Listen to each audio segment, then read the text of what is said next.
Salut à tous, ici Seb, on se retrouve pour une petite vidéo unboxing. Donc c'est un format qui a du succès en fait, parce que je l'ai vu sur la dernière vidéo, dernière unboxing sur Ion Send de boîte The Descent. J'ai vu qu'il y avait pas mal de vues par rapport aux vidéos parties, tout ça, donc je pense que les gens, c'est vrai, ont peut-être moins de temps pour regarder des parties entières, tout ça. Donc les unboxings ont l'air de plaire en tout cas. Moi c'est pas un format que j'affectionne particulièrement. Mais si ça permet de parler du jeu, de mettre en avant certains points, etc., pourquoi pas. Donc c'est ce qu'on va faire ici. Donc cette vidéo, donc elle porte sur Spirit Island Nature Incarnée, la dernière extension localisée par Intrafan Games. Donc là, on est sur une extension plutôt contenue en termes de matériel. Donc elle est beaucoup plus petite, même au niveau de la boîte et au niveau du matériel, du contenu, que la Terre Fracturée. Un peu plus grosse que Branchée de Griffes. Donc moi j'ai tout le contenu à Spirit Island, c'est un de mes jeux favoris.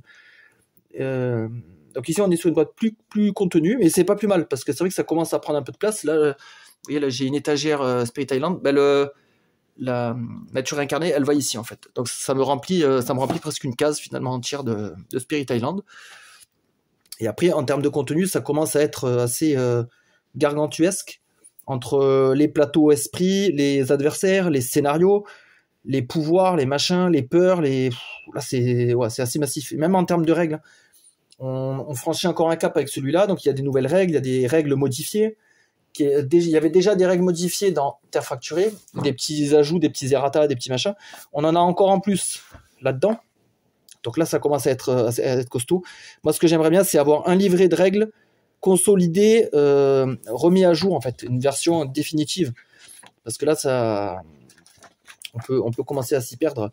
Il y a des cartes qui sont retirées, il y a des cartes qui sont remplacées, comme là on le voit, remplacement de telle ou telle carte, on nous dit cette carte n'est plus valide, celle-là elle fonctionne plus comme ça, errata, voilà, ne participe pas au ravage, les cartes abandonnées, il y a des nouveaux symboles qu'on n'avait pas sur les anciennes cartes, il y a enfin l'errata. Excusez-moi, errata de désolation.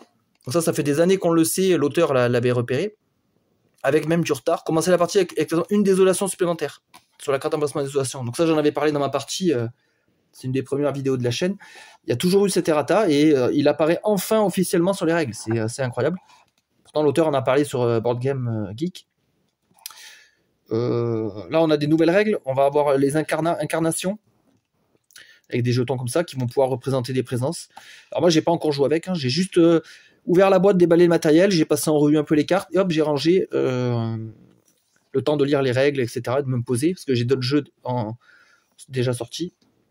Donc ici on a pas mal de trucs aussi. Nouvelles règles, les capacités d'esprit. Il y a des nouveaux mots-clés: améliorer, dégrader, emporter, préparer, revendiquer. Donc là le jeu commence à devenir costaud. Sur Board Game Geek, la complexité est notée à 4.43 sur 5. Donc ça commence à être massif. On est sur du gros jeu expert. C'est plus du... Là on franchit, je pense, un cap. C'est assez balèze. Va falloir que je me remette vraiment dedans parce que c'est costaud. Un nouvel adversaire, donc la dynastie des Habsbourg. Ils ont une carte spéciale, le gisement de sel. Donc je sais pas quelles sont leurs capacités. Ici, on a les clarifications et changements mineurs des règles existantes, donc notamment le jeton style. Donc ça aussi, il va falloir que je prenne ça en compte, parce que je m'étais habitué à une façon de le jouer, et c'est plus ça. Résistance des régions, ça change pas grand-chose. Jeu solo, ça c'est bien, en jeu solo, on a un peu plus de chances de gagner maintenant. Quand on pioche notre carte désolation, si c'est une carte île en sursis, ou une carte qui a que 2 désolations, on peut la défausser, en prendre une autre. Donc ça c'est cool ça, parce que c'est vrai que quand on se retrouve avec 2 désolations, on était vite pris à la gorge, donc c'est compliqué. Voilà, qu'est-ce qu'on a d'autre? Il y a les serments, ça je sais pas ce que c'est. Changement mineur des règles existantes. Ça c'est bizarre parce que je crois pas en avoir déjà vu des cartes serments. Je sais pas. Ignorer des actions. Bon, c'est pas mal de clarifications en fait. Ici on a le glossaire, tout ça. Z de jeu. Donc ouais, il va falloir ingurgiter tout ça, se mettre vraiment au point avec les règles, surtout rejouer au jeu, ressortir le jeu. Je l'avais ressorti moi la boîte de base récemment, et je devais faire des vidéos dessus. Je devais jouer contre les adversaires. Je crois que j'avais commencé la Suède en solo et je sais plus à quel niveau j'étais allé, je suis pas hyper bon, hein, même loin de là, je suis pas bon, je suis pas un très bon joueur. Je me débrouille, voilà, j'essaye, bon, moi je prends du plaisir, c'est l'essentiel. Mais là, ça va être une autre salade, hein, j'imagine. Puis j'ai remarqué qu'en solo, c'est beaucoup plus difficile. En fait, c'est peut-être moins adapté aussi. Il y a des esprits qui marchent pas, il y a des esprits qui marchent moins bien. Par exemple, un esprit de soutien, un esprit moins offensif, ou qui génère pas de peur, ça va être la galère pour lui de gagner les adversaires de haut niveau. Donc en fait, le jeu, je pense qu'il a plus d'intérêt avec plusieurs esprits. Donc que ça soit en jeu solo ou en jeu multi, hein. Je pense qu'à 2-3 esprits, ce serait l'idéal en fait pour contrer les adversaires haut niveau. Sinon, je sais pas comment vaincre les adversaires passer un certain cap. Ou alors, faut les contrer. Par exemple, s'il y a un adversaire, je crois que la Suède, eux, ils frappent très fort. Ben, faut prendre un esprit défensif qui défend très fort, peut-être pour le contrer. Je sais pas. Donc ici, on a des nouveaux jetons. Alors ça correspond à des esprits.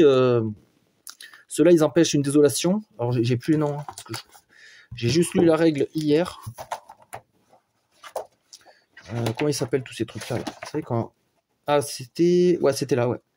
Donc c'est des nouveaux jetons, en plus de ceux de branches et de griffes, les animaux, tout ça là. Et la terre hostile de terre fracturée. Jeton vitalité. Donc ça c'est certains esprits qui jouent avec. Jeton séisme. Donc ça c'est l'esprit dense jusqu'à faire trembler la terre. Et le jeton profondeur. Voilà, c'est ça qui va utiliser qui vont utiliser ces jetons là. On a une grosse tuile là. Ça doit être relatif à un esprit. Il y a des cartes, des petites cartes. Il y a cette grosse tuile là, je sais pas ce que c'est. Un recoin de ténèbres étrange et insondable. Donc je sais pas, c'est une tuile, une zone. Des petites cartes rappel, ça c'est relatif à des pouvoirs, à des capacités. Bah ça c'est le nouvel adversaire. Ça c'est des cartes rappel. Ça je m'en suis jamais servi, mais c'est ignorer la première exploration ce tour. Ça peut être pas mal en fait. Hein. Et surtout il y en avait déjà d'autres dans les anciennes boîtes. Faudrait peut-être que je les prenne. Alors il y a des petites tuiles là pour les adversaires. Voilà, là on a un construire tout ça. Ça c'est quand les adversaires ont des capacités supplémentaires lors de cette phase. Expédition minière des Habsbourg. Donc ça, ouais, niveau et difficulté. Donc lui, si on le joue en niveau 1, ça fait une difficulté de 3. Et ainsi de suite. Donc là, difficulté de 10. À la fin de la phase rapide, les envahisseurs remportent la partie si une région contient un total d'au moins 8 envahisseurs ou désolations combinées. D'accord, donc eux, s'ils sont trop nombreux, on perd immédiatement. Et l'escalade, c'est quoi? Après la progression des cartes, sur chaque plateau, explorer dans 2 régions dont le terrain ne correspond pas à une carte géographique. Ah ouais, donc eux, ils se propagent hyper rapidement. D'accord. On a 2 scénarios. Moi, les scénarios, j'en ai pas fait beaucoup. J'avais fait ceux de la boîte de base, mais j'ai jamais exploré en profondeur ces façons de jouer là. Et ah oui, là c'est bien, il y a le modificateur de difficulté. Difficulté plus 2 ou plus 7, c'est bizarre. Ah oui, difficulté plus élevée. Et lui, il change la difficulté. Il fait moins 1, lui il diminue. D'accord. Ah, je connais pas ça. C'est vrai qu'il y a déjà tellement à faire en fait, rien qu'avec le jeu de base, avec les adversaires, c'est assez monstrueux. On va jeter un coup d'œil aux esprits. Alors, les esprits, il n'y en a aucun de difficulté accessible. C'est que du modéré ou du expert. Hein. Il y a pas, c'est que du élevé. Hein. Donc là, c'est même pas la peine. Et voilà, il y a moyen, au pire. Donc nous, si on fait des parties, ben, je vais en faire. Hein. On va commencer avec les moyens. Ouais, va falloir que je prenne le temps d'étudier tout ça. Très élevé, c'est même pas la peine. Au niveau du visuel, donc là on a quoi? Danse jusqu'à faire trembler la terre. Donc lui, il a les jetons séisme. Une espèce de centaure bizarroïde. Souffle ténébreux descendant à votre épine dorsale.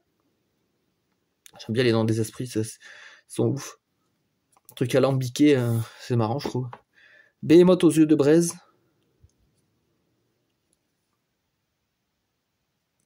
Maximum une fois par partie. Donc lui, il a un pouvoir récupérer toutes vos cartes avec feu, renforcer l'incarnation. L'incarnation, c'est un jeton qui est sur la map avec nous. Il peut représenter notre présence. Je crois que lui, il s'en sert pour frapper en même temps. Ah ouais, Régency, voilà, avec son incarnation, il peut faire des dégâts. Donc lui, il va se balader sur toute l'île et taper. Voix errante qui attise le délire.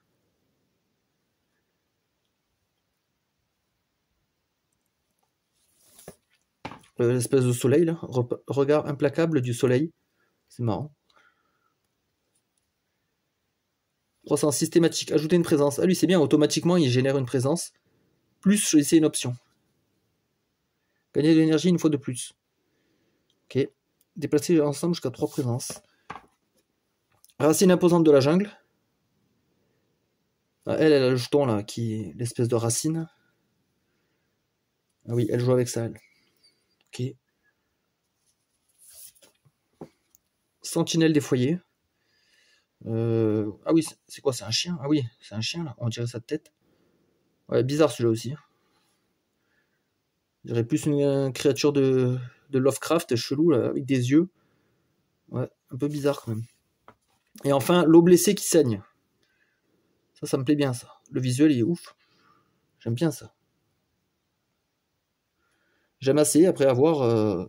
Ouais, c'est tout de fou. Il y a des trucs partout. Lui c'est un élevé, ok.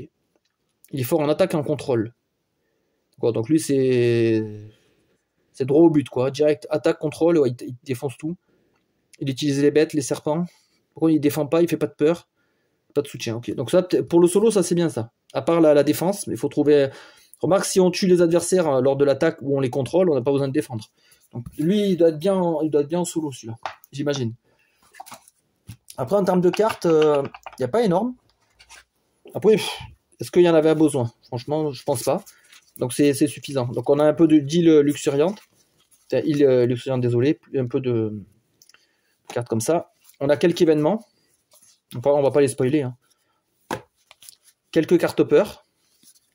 Après, ça va être les cartes des esprits. Donc ça, c'est les cartes spéciales d'un esprit ou tumultueuse. Nous avons des aspects. Donc ça, les aspects, c'est introduit dans la boîte Terre Fracturée, donc la boîte précédente. C'est une façon de jouer un esprit différemment. Donc là, c'est Voix du Tonnerre, par exemple. On prend ça. Et en fait, ça augmente sa complexité si je joue avec cette carte-là. Et ça va changer ses pouvoirs. Et ses pouvoirs innés. Donc ça permet de redécouvrir un esprit, de le jouer différemment. Donc là, on a des aspects pour celui-là, il est dans la boîte de base, porteur de rêve et cauchemar. Voilà, lorsque rêve des mille morts génère de la peur, génère plus 1, en fait, ça change même des cartes et tout. Donc là, on peut rejouer avec chaque esprit et redécouvrir une nouvelle facette finalement. Vous voyez là, aspect, lui, il a 2 cartes. Ah ouais, il y a carrément une carte qui change. Enchevêtrement 2/2. Voilà, donc ça peut changer carrément complètement un esprit. Il y a encore un... Ah ouais, il y a encore une boîte du tonnerre, c'est bizarre. Ouais, il y en a plusieurs. Il y a plusieurs façons en fait de jouer avec. Je peux la jouer en tacticienne ou en guerrière. Donc en fait, c'est comme si c'était un nouvel esprit. Hein. Ça change tellement de trucs que c'est assez incroyable quand même. Le renouvellement là avec ça, sachant que j'en avais déjà des aspects. Donc là, ouais, on reprend tous les anciens esprits et on les twist. Par exemple, l'océan, qu'est-ce qu'il a lui? Profondeur. Bah lui, il joue avec ces deux, d'accord. Donc ça, c'est ces 2 nouvelles capacités. Ah bah là, on lui rajoute les petites vagues là qu'on a vu tout à l'heure. C'était eau profonde ou je sais pas quoi. D'accord. Voilà, après il faudra prendre le temps de tout étudier. C'est monstrueux. Hein. Ça c'est quoi ça? Ça c'est les cartes d'un esprit. Oui, ça c'est la suite de son deck. Hop. Bah, d'ailleurs, on peut regarder les illustrations. Hein. Moi j'aime bien. C'est un parti pris graphique Spirit Island. Moi j'aime bien. J'adore. Bah, moi j'aime bien tout ce qui est atypique, unique, singulier. J'aime pas les trucs déjà vus 1000 fois et tout. Là, pour moi, c'est un univers, c'est un truc unique, quoi. Puis sur Spirit Island, il y a plusieurs dessinateurs, quoi. Il y a pas... Donc il y a pas forcément une cohérence, je veux dire, avec entre tous les dessins. Mais je trouve ça sympa. Donc ça, c'est le Behemoth. C'est quoi, l'espèce de chien bizarre, non? Ça, c'est le soleil bizarre, là. C'est aveuglant. Ah ouais, concentrer les rayons du soleil, c'est classe. J'aime bien, moi. Corps flétri, pierre meurtrie. Un dégât ou ajouter un terre hostile.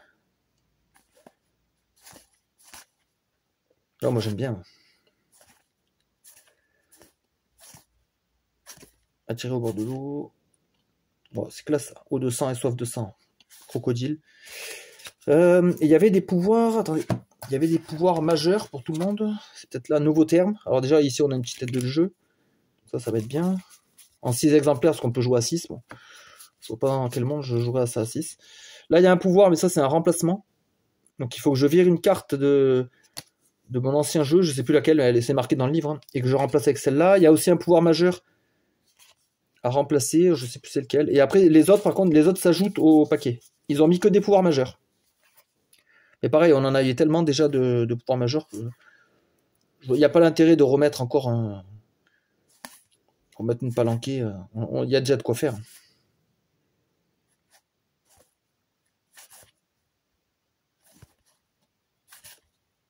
Déterrer une bête de pierre courroucée. Happé par le néant. Ok. Voilà, donc moi je vais faire les switches de cartes. Je vais enlever les cartes qui nous ont demandé d'enlever. Au début là. Cartes abandonnées. Voilà ça, il va falloir tout exclure, tout ça. Si vous possédez l'extension de brancher de griffe, retirez du jeu les cartes suivantes. C'est bien, et carte événement, ouais, c'est pas mal d'événements. Pouvoir mineur et carte désolation. Voilà, je vais tout virer, je vais remettre tout mon jeu propre pour pouvoir vous filmer des parties. Et je verrai, ouais, soit je commence directement en nature incarnée, soit je refilme d'abord le Spirit Island, je sais pas. Bon, ben je vais voir ça de toute façon. En tout cas, attendez-vous prochainement à voir des vidéos sur le jeu. Voilà. Donc je vous dis à la prochaine, passez une bonne journée.